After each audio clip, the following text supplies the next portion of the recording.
Eh ben, c'est parti, Jonathan, qui nous vient de Brest, de Zenica, qui va nous parler du meilleur du cross-platform de demain.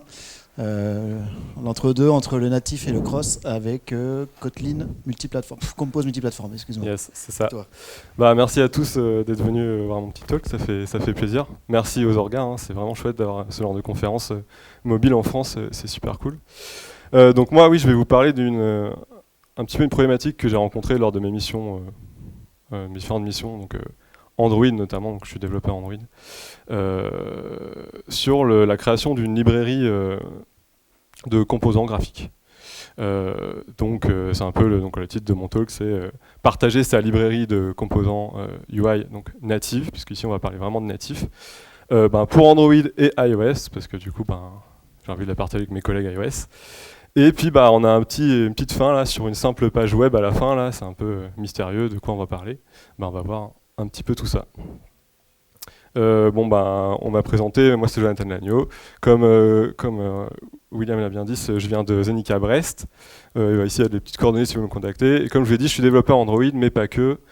Je fais environ 50-50 sur le dev Android et le dev backend. Le point commun, c'est que je le fais en Kotlin tout le temps maintenant. J'adore le Kotlin, c'est trop bien.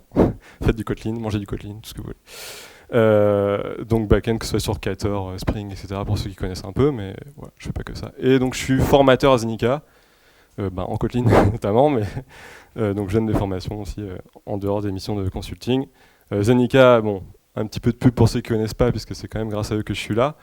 Donc c'est une ESN de conseil. Donc on a plusieurs agences en France, notamment à Nantes, ici, si ça vous intéresse, et puis à Brest, là d'où je viens. Et puis on a, en dehors des missions de conseil et d'assistance technique classique, on a une offre de formation qui est plutôt bien remplie. Donc si ça vous intéresse, il y a un site Zenica Training. Vous pouvez retrouver un petit peu toutes les formations qu'on propose.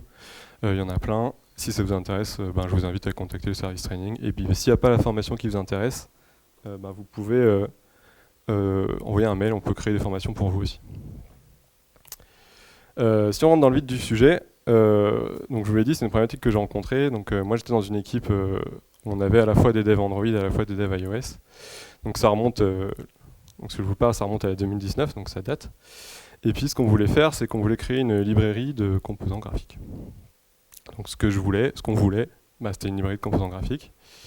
On avait notre petite liste de courses et on s'est dit qu'on voulait avoir une librairie qui était facile à tester. On ne voulait pas devoir faire trop de manipulations pour tester notre librairie, le faire 50 fois de façon différente. On voulait pouvoir documenter notre librairie. Ça allait de pair avec le fait qu'on, dans la boîte où j'étais, ils venaient de créer un design system. Donc ils ont créé le design system. Et nous, on allait créer la librairie de composants graphiques qui va avec. Et on aurait bien aimé pouvoir un petit peu coupler les deux, quoi. Donc documenter tout ça. On voulait la partager simplement. Et quand j'entends partager, j'entends la montrer au monde, quoi. Donc la montrer à mon UX designer, la montrer à mon product owner, la montrer à des gens externes à la boîte ou même des gens internes à la boîte qui ne sont pas dans notre équipe. Donc pouvoir facilement partager sur ce qu'on a fait. Et bien entendu aussi la partager à mes devs. Et puis qu'elle soit facile à faire parce que on reste des développeurs et donc moi je suis un peu fainéant, donc un bon développeur c'est un développeur fainéant. Donc plus c'est simple, mieux c'est. Pourquoi on voulait faire ça? Donc, dans l'équipe où j'étais, je vous l'ai dit, il y avait dev Android, dev iOS, et l'équipe commençait à atteindre une taille un peu critique. Donc on commençait à être beaucoup et il commençait à être envisagé de splitter les équipes en feature team. Donc c'était une component team, on peut dire, donc une équipe où on travaillait que sur l'appli mobile. Et donc l'idée c'était qu'on allait commencer à séparer ça en features. Avec du coup plusieurs équipes qui allaient travailler sur la même app mobile. Donc c'est un peu le défaut quand on est sur une app mobile, c'est qu'on va tous travailler sur finalement la même plateforme. Et donc on voulait pouvoir facilement scaler nos équipes. Et donc la librairie graphique, c'est un bon moyen, je trouve, de pouvoir justement, en tout cas ne pas refaire 50 fois les mêmes composants et les partager aux équipes de chaque feature. Donc dans le but d'obtenir une meilleure scalabilité, et puis pareil pour la maintenance, si on a un bug sur notre composant, on peut facilement le corriger dans notre libre graphique. On voulait accélérer le développement des nouvelles équipes qui allaient arriver, donc qui avaient commencé à travailler sur l'app mobile. Ils ont déjà les composants clés en main, ils ont juste à les assembler. Je vous l'ai déjà dit, mais la documentation c'est quelque chose d'assez important avec nous. On veut que ça s'intègre bien au design system qu'on avait à côté. Donc, quand on fait une librairie graphique, c'est aussi ça un des avantages, c'est de pouvoir avoir voilà, chaque composant, les mettre en forme, les montrer, voilà, à quoi ça ressemble, quand je clique dessus, à quoi ça ressemble, quel input je peux y mettre. Pour améliorer la collaboration du coup, entre ces équipes, on aurait un petit socle commun, du coup ici c'est nos composants graphiques, et puis pourquoi pas aller jusqu'à faire de l'inner source sur cette lib de composants. Donc c'est des trucs qu'on avait envie de faire. Et je pense le plus important de pourquoi on a envie de faire une lib de composants, c'était pour la consistance de la marque. Donc si on a 50 équipes qui font 50 fois le même bouton, il y a des chances on a 50 chances que le bouton ne ressemble pas à ce que le designer nous a demandé. Donc voilà, un petit peu tout ça. Donc pourquoi vous aurez envie de faire une lib, une lib de composants. Bien entendu, si vous êtes une équipe seule, et que, si vous êtes seul dans votre équipe, que vous êtes une seule équipe, ça vaut peut-être pas le coup de s'embêter à faire tout ça. Si vous commencez de plusieurs équipes, là ça peut avoir de l'intérêt. Donc ça c'était pour le contexte. Donc on avait fait notre petite liste de courses, on était très optimistes. Et puis, comme je l'ai dit, c'était à l'époque 2018-2019. Pour faire ça, il fallait qu'on crée 2 librairies de composants graphiques, une librairie pour Android et une librairie pour iOS. Alors, on avait des devs iOS dans notre équipe, donc ils auraient pu faire cette partie-là. Mais en tout cas, ça m'embêtait un peu, ça nous embêtait un peu, puisque 2 librairies, ça veut dire qu'on va développer 2 fois le même bouton finalement, et que on a deux chances de ne pas développer le bouton comme il faut comme le designer le voulait. Donc comme Michael, là, on était un peu déçus. Puis bon voilà, il a dit ok, mais en vrai nous on l'a pas fait. On s'est juste arrêté là. On s'est dit on va pas le faire parce qu'on n'avait pas les ressources pour faire ça. En plus de ça, donc après je suis passé dans d'autres missions, encore du mobile, et donc là je suis arrivé dans une entreprise beaucoup plus mature à ce niveau-là. Ils avaient déjà tout un design system qui était fait, ils avaient déjà des librairies de composants qui étaient faits, et ils avaient des librairies de composants pour Android et iOS, parce qu'ici ils faisaient aussi du natif. Quand on parcourait la doc, donc très bien faite d'ailleurs, on arrivait sur ce genre de tableau de compatibilité. Et en fait on pouvait voir que oui, on a des librairies de composants Android, oui, on a une librairie de composants iOS, mais en fonction de la techno, qu'on soit sur UIKit sur iOS ou SwiftUI sur iOS, les composants ne sont pas forcément développés, parce qu'à chaque fois, ça va être une équipe différente qui va s'occuper de développer ça. Donc on va avoir des vitesses différentes de développement de ces composants. Donc on se retrouve avec ce genre de tableau qu'il y avait partout dans la doc, où quand on est développeur Android, on est relativement content. Quand on est dev iOS, en plus de devoir développer sur Xcode, on n'a pas les composants. Donc c'est la déprime quoi. Voilà, donc ça veut dire qu'ils vont devoir redévelopper les composants, ça veut dire que toutes les équipes vont refaire leurs composants, et, on retombe dans les travers on retombe dans pourquoi on voulait faire à la base une librairie de composants, c'est pour pas avoir ça. Donc c'est pas le top. C'est pas le top, c'est pour ça que nous on s'est dit finalement on va pas le faire. Pendant ce temps, il y a JetBrains qui travaillait un petit peu quand même, beaucoup même, sur Kotlin multiplatform. Donc Kotlin multiplatform, peut-être que vous connaissez. Si vous ne connaissez pas, je fais un petit rappel. Kotlin multiplatform, c'est un moyen donc de coder en Kotlin et de partager ça sur plusieurs plateformes. Donc tout est dans le nom finalement. Multiplatform. L'idée, c'est qu'on va avoir du code common en Kotlin et ce code common, on va pouvoir targeter différentes plateformes. Donc ici, j'en ai mis au hasard, mais par exemple de l'iOS, du desktop natif sur Linux, par exemple. Et avoir notre binaire qui est exécutable nativement sur la plateforme, en fonction de ce qu'on a configuré. Et donc notre code common, on va pouvoir le partager sur ces différentes plateformes et le coder qu'une fois, finalement. Ce qu'on retrouve beaucoup avec Kotlin multiplatform, et donc le cas d'utilisation numéro 1, quand on fait du mobile en tout cas, ça va être de partager ce qu'on appelle la business logic, donc la logique métier de notre application. C'est un truc qui se partage super bien en Kotlin multiplatform, puisque finalement, à quoi ça sert de recalculer 2 fois la même chose, à quoi ça sert de refaire 2 fois nos règles de gestion. Dans Android et dans iOS, c'est des choses que normalement on maîtrise assez bien, nos règles de gestion. Et donc ça, c'est quelque chose qui est partageable assez facilement et qui n'est pas trop spécifique à notre plateforme. Voilà, donc ça dépend de votre métier, mais en général, c'est pas spécifique à la plateforme. Et donc là, Kotlin multiplateforme, il s'intègre super bien. Il s'intègre super bien, et puis il va s'intégrer du coup dans notre application, soit iOS, soit Android, dans nos vues, qu'ils soient Android en View, UIKit, SwiftUI, etc. Par contre, on va toujours avoir une partie qui est spécifique à notre plateforme, en plus de l'UI. On va avoir des API iOS ou des API Android qui, elles, ne peuvent pas vraiment être partagées. Pour ça, Kotlin multiplateforme nous donne des clés pour facilement implémenter le spécifique. Donc là, je vous donne un exemple d'un code qu'on retrouve dans la doc de JetBrains avec le package du code common. Donc ça, c'est du code Kotlin qu'on va vouloir partager sur nos plateformes. Et puis ici, on va partager juste deux choses, une classe et une fonction. Ma classe, c'est une classe assez simple, identity, avec un username et un process ID. Ça, il n'y a pas de raison que ce soit spécifique à ma plateforme Android ou ma plateforme iOS. C'est la même chose. Par contre, je vais avoir une fonction ici, build identity, qui, elle, en fonction de la plateforme sur laquelle je suis, va pas se coder pareil. On imagine bien que le process ID, si on est sur iOS ou sur la JVM, ça va pas être la même chose. Donc ici, on a Kotlin multiplateforme qui nous donne des mots-clés ici, expect, qui va me permettre de dire, voilà la signature de ma méthode. Quand on rajoute le expect, ça veut dire que toutes les implémentations, donc toutes les plateformes que je vais target, on va devoir implémenter la fonction en fonction de la plateforme, justement. Un exemple, l'implémentation JVM de cette fonction, ça pourrait être celle-ci. Donc ici, on va rajouter le mot-clé actual, donc c'est expect actual.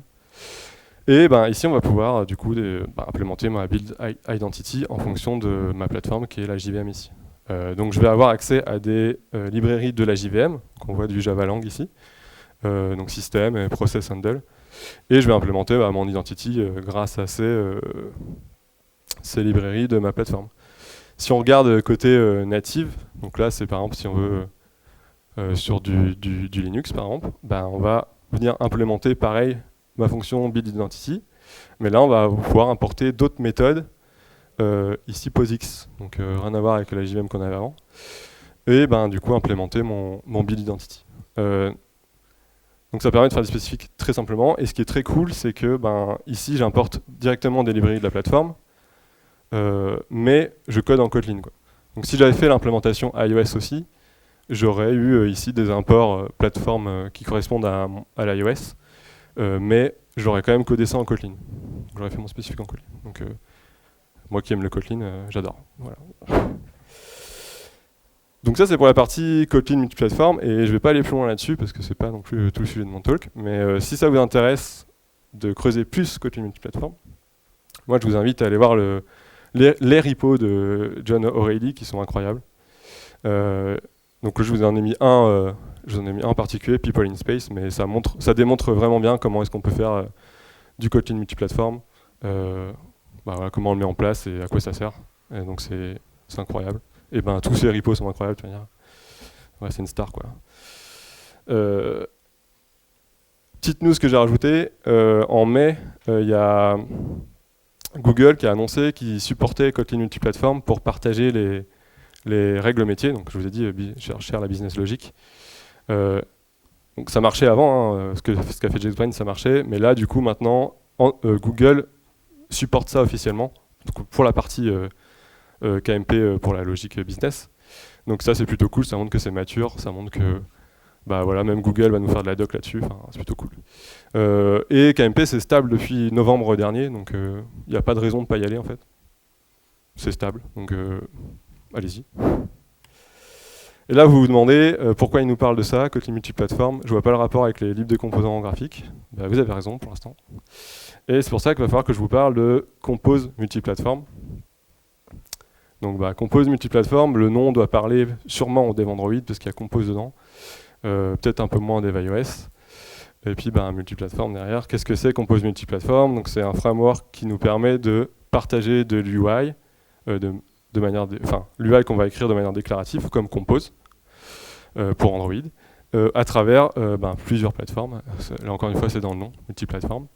C'est aussi développé par JetBrains, c'est open source, et c'est construit par-dessus Kotlin multiplateforme. C'est vrai qu'il faut bien comprendre un petit peu comment ça marche Kotlin multiplateforme pour comprendre Compose multiplateforme.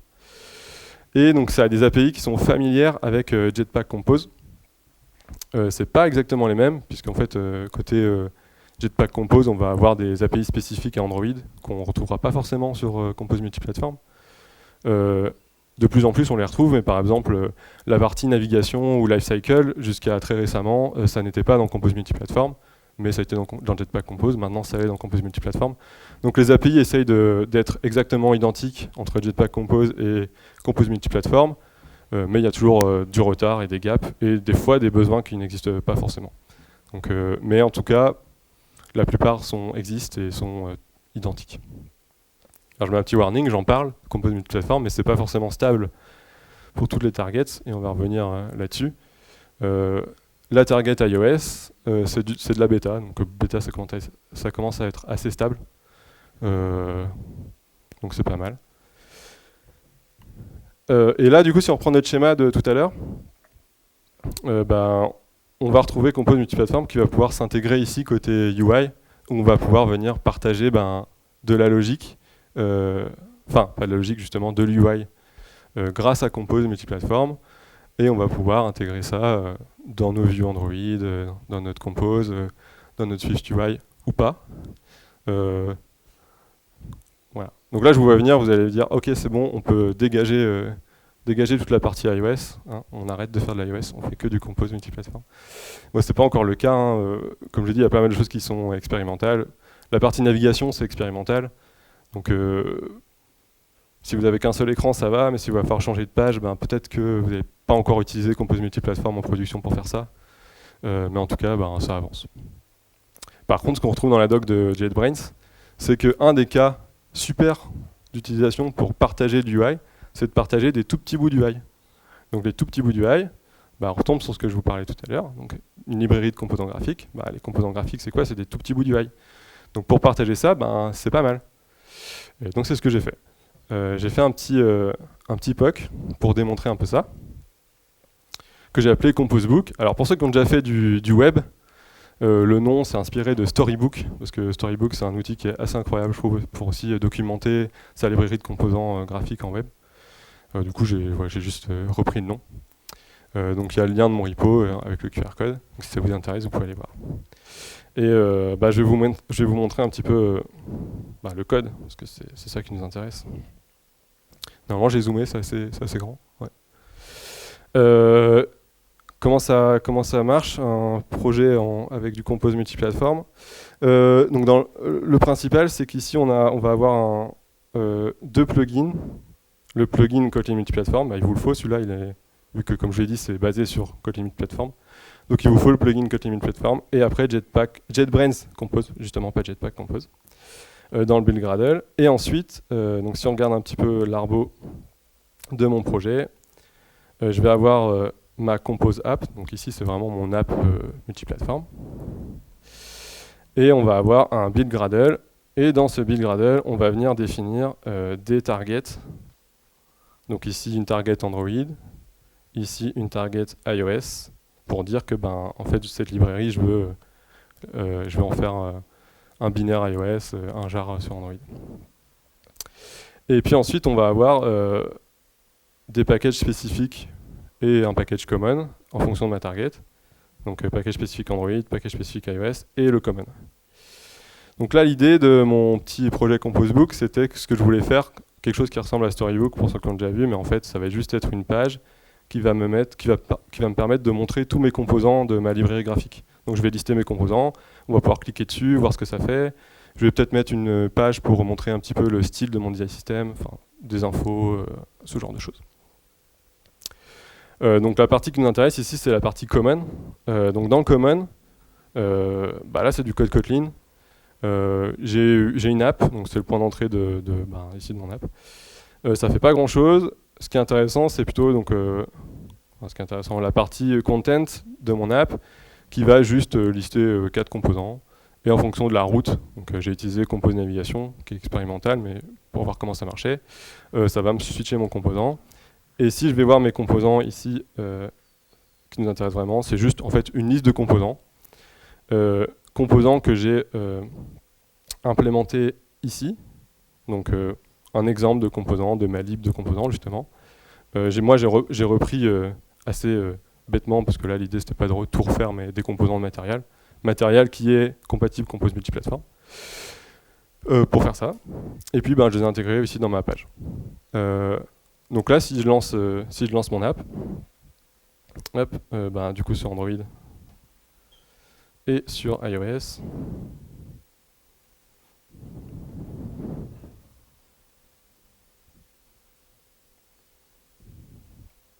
donc sur Android c'est déjà lancé. Donc je vous ai dit ici c'est juste un petit menu, hop, avec quelques entrées. Et puis si je clique sur le menu, je vais juste venir décrire ici par exemple les couleurs de mon design system, c'est pas très important. Ce qui m'intéresse ici c'est mes composants. Donc c'est voilà, ma liste de composants que j'ai dans mon package component. Et je vais pouvoir cliquer dessus, etc. Donc voilà, donc ça démontre un petit peu mes composants. Et si je vais sur la partie iOS, je retrouve exactement la même chose. C'est le principe. Hein. Où je vais avoir aussi ma liste de composants, je vais pouvoir cliquer dessus, etc. Donc ça c'est plutôt cool. On a les composants que j'ai codés en Kotlin, je les ai sur une app iOS et une app Android. Donc là c'est juste une app de démo, mais on peut bien entendu du coup venir intégrer ça dans votre app de prod et puis les utiliser pour votre app de prod, quoi. Donc là je vous ai dit il y a 2 apps de démo et ça c'est cool, hein, c'est bien ce que je voulais. Donc on a quand même pas mal résolu de problèmes par rapport à la liste de courses du début. J'ai bien une librairie de composants UI qui est entre guillemets facile à tester parce que je vais pouvoir les composants graphiques que j'ai créés en Kotlin, je vais pouvoir les tester unitairement et j'ai besoin de les tester qu'une seule fois, pas besoin de les tester en Android ou iOS. Est-ce que c'est facile à documenter par rapport à tout à l'heure? Oui et non. C'est un peu plus facile à documenter parce que je vais peut-être le faire qu'une fois, mais après ça va pas venir s'intégrer dans mon design system facilement. Est-ce que c'est facile à partager? Pas trop, parce que par exemple si j'ai envie que mon designer il review mes composants, je vais devoir lui dire faut que tu installes cette app. Il va lancer l'app, déjà il faut la distribuer, il va regarder les composants, puis après je lui dis va voir sur iOS, il va installer l'app, etc. Il va regarder. Donc c'est pas si facile. Par contre c'est facile à faire, là j'ai fait juste mes composants en Kotlin, en Compose et ça marche. Donc pour démontrer mes composants, j'ai quand même besoin de créer 2 apps. Donc des apps de démo par exemple, ou directement les intégrer dans mon app de prod, mais moi j'aime bien quand même voir ce que ça fait avant. Donc une app pour Android, une app pour iOS. Et ça, ça m'embête un peu. Donc je suis comme Michael, je suis un peu déçu. Je suis un peu déçu, mais là je suis quand même carrément content par rapport à tout à l'heure. Heureusement, il y a une nouvelle target qui est arrivée sur Kotlin multiplatform, et c'est Kotlin Wasm. Donc Kotlin Wasm pour WebAssembly. Donc c'est un support pour WebAssembly pour Kotlin multiplatform. Et si on regarde dans la doc de JetBrains, il y a cette phrase-là qui nous dit que ça va nous permettre de réutiliser nos composants graphiques mobiles et desktop dans des projets web avec Compose multiplatform. Donc cette nouvelle target WebAssembly me permet d'exposer mes composants Compose multiplatform sur du web. Et moi, le web, je sais qu'il y a un truc qui est bien avec ça, c'est que c'est super facile à partager. Super facile à partager à quelqu'un, tu lui envoies un lien web, il regarde les composants et hop, c'est fini. Ça s'intègre bien à des pages web. Et en général, les design systems de votre entreprise, c'est sûrement une page web. Donc mettre nos composants dedans, c'est pas mal, c'est facile quand c'est du web.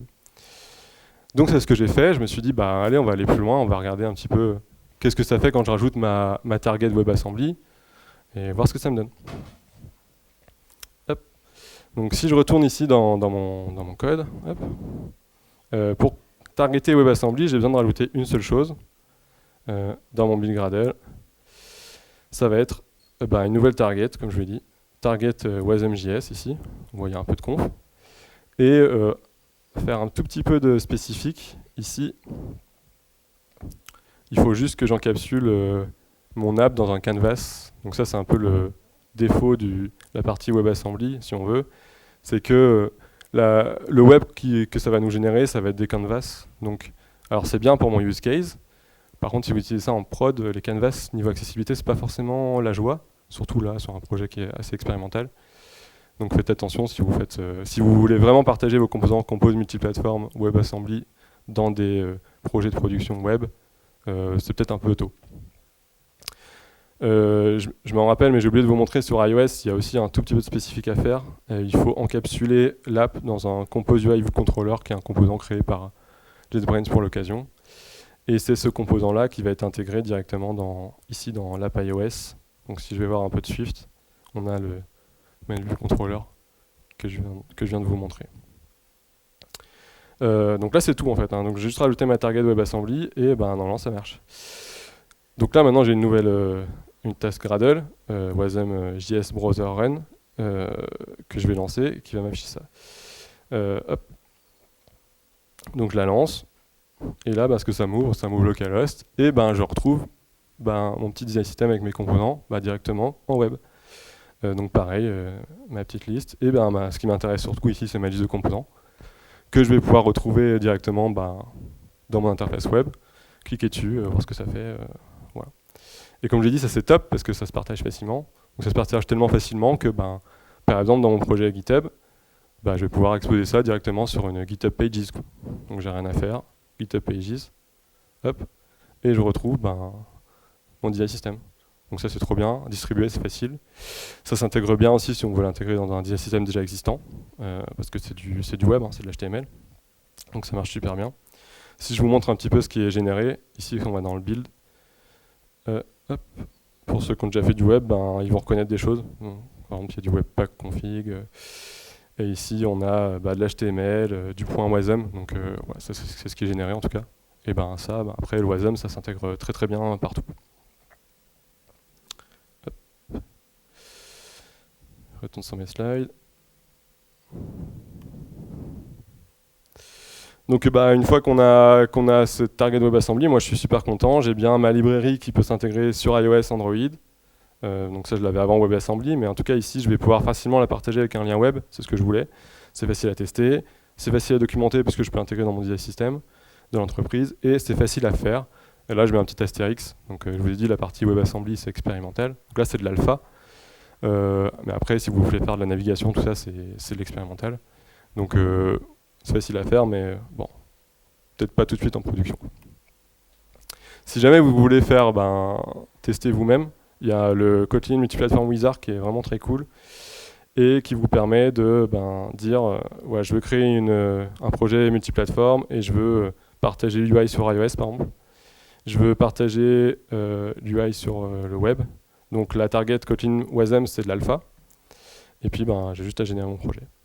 Et vous avez aussi plein de templates directement qui vous, par exemple un template pour une application qui va partager à la fois la logique avec Kotlin Platform et l'UI avec Compose Multiplatform, des templates pour partager juste la logique business avec Kotlin Multiplatform et pas l'UI.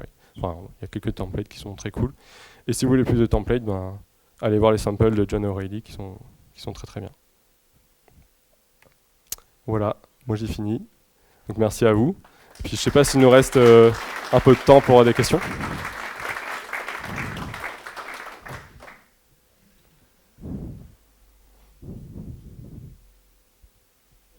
Super talk, merci. J'avais deux questions. Une sur la développeur expérience. Si on est développeur iOS, qu'on veut utiliser là, les composants, on est sur Xcode. Comment ça se passe? Est-ce que ça se passe bien? Est-ce que je suis content? Alors là, pour l'instant, Kotlin Multiplatform, ça génère l'Objective-C.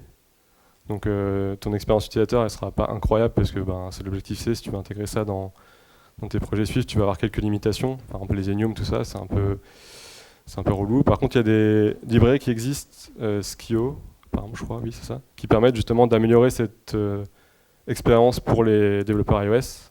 Donc, ça va être bien de mettre ça en place sur votre librairie Kotlin Platform si vous êtes justement pour les développeurs iOS. Mais aussi, JetBrains travaille sur justement le portage directement en SwiftUI de ça. Donc, bientôt, les libres Kotlin Platform, ça va vraiment générer du SwiftUI. Du Swift, pas du SwiftUI, excuse-moi. Et ça va s'intégrer facilement du coup dans ton projet, quoi. Okay. Et ça m'amène à la deuxième question sur comment ça marche derrière.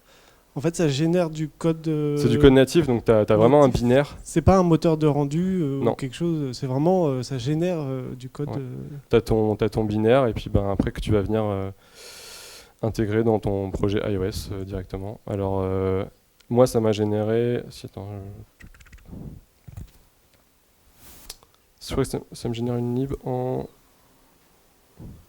C'est où déjà? Je crois que c'est un package Swift, c'est un Swift package que ça me génère, mais je ne trouve pas où il est. Mais tu peux générer des pods Coca Pod par exemple, etc. Ok, merci.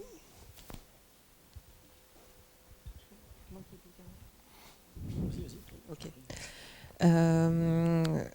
Question accessibilité. Est-ce que le fait de pouvoir mettre justement les composants sur le web, est-ce que ça peut permettre de vérifier une partie, j'imagine pas tout, mais une partie des fonctionnements d'accessibilité, enfin l'accessibilité des fonctionnements des boutons, des checkbox, etc. Ouais. Est-ce que c'est transparent par rapport aux versions mobiles? Du coup, le problème, comme j'ai dit, c'est que là, ça va générer ça ça va mettre ça dans des canvas. Donc, suivant les tests que tu fais, ça va peut-être juste pas marcher, parce que l'accessibilité est vraiment pas bonne à ce niveau-là.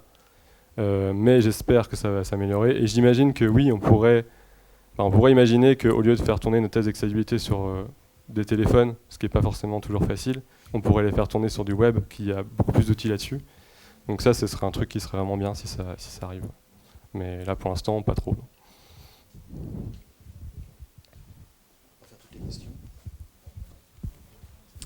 Donc là, niveau web, c'est en alpha. Est-ce Ouais. que sur les composants que tu as générés, tu as vu des différences par rapport aux composants qui sont générés pour Android? Pas trop. Ici, il y a un petit glitch à un moment, je crois, sur la partie web, là, sur mon chip ici. Là, il a un petit, il a un petit over chelou là. Et c'est le seul truc que j'ai vu, mais sinon, globalement, ça marche quand même plutôt bien, je trouve.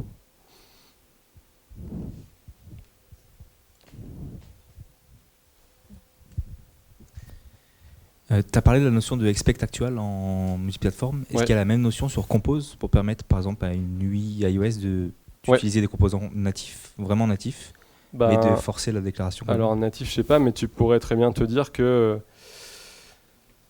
natif, je sais pas, mais tu pourrais te dire, par exemple sur iOS, je veux que ce composant ait pas la même tête que sur Android. Donc là, tu pourrais utiliser expect actual pour faire ça. Donc moi, mon code ici, Compose multiplateforme, il est dans le common. Mais rien ne m'empêcherait du coup d'avoir une partie expect actual et d'avoir mon code dans la partie iOS main et Android main ici pour les différences. Quoi. Par contre, je sais pas si tu pourras directement... L'idée, c'est d'utiliser vraiment un Swift UI, par exemple, un bouton Swift UI. À ce moment-là, c'est plutôt dans ton code iOS où tu vas juste pas importer ton composant et tu vas le faire directement dans ton projet Swift, je pense. Ok, merci. Une question. Mais du coup, effectivement, j'avais une question, mais je rebondis juste sur ce qui vient d'être dit. C'est effectivement, est-ce que tu as la possibilité d'avoir un composant Swift UI à l'intérieur d'un composable? Parce que je pense que ça va être compliqué, non? Ah oui, tu veux dire que dans ton common, tu aurais ton composable et dedans, tu aurais un composant Swift UI? Non, tu pourrais pas faire ça. Non. Ouais, je pense que ça veut dire. Ouais. Petite question un peu plus haut niveau, c'est dans un contexte métier, je trouve ça super. Maintenant, pour des apps grand public, est-ce que c'est pas un problème que le rendu, là, côté iOS, on a quand même quelque chose qui est très matériel? Et là, si tu veux, c'est parce que moi, je voulais pas m'embêter, j'ai utilisé donc la lib matériel ici directement, mais j'aurais pu faire mes composants à la main et du coup, tu n'aurais pas eu ce rendu matériel, quoi. Ok, donc tu peux avoir un rendu vraiment iOS et avec les icônes système iOS. Ouais. Ok, super. Eh ben, on va s'arrêter là. Merci beaucoup, Jonathan. C'est vraiment cool.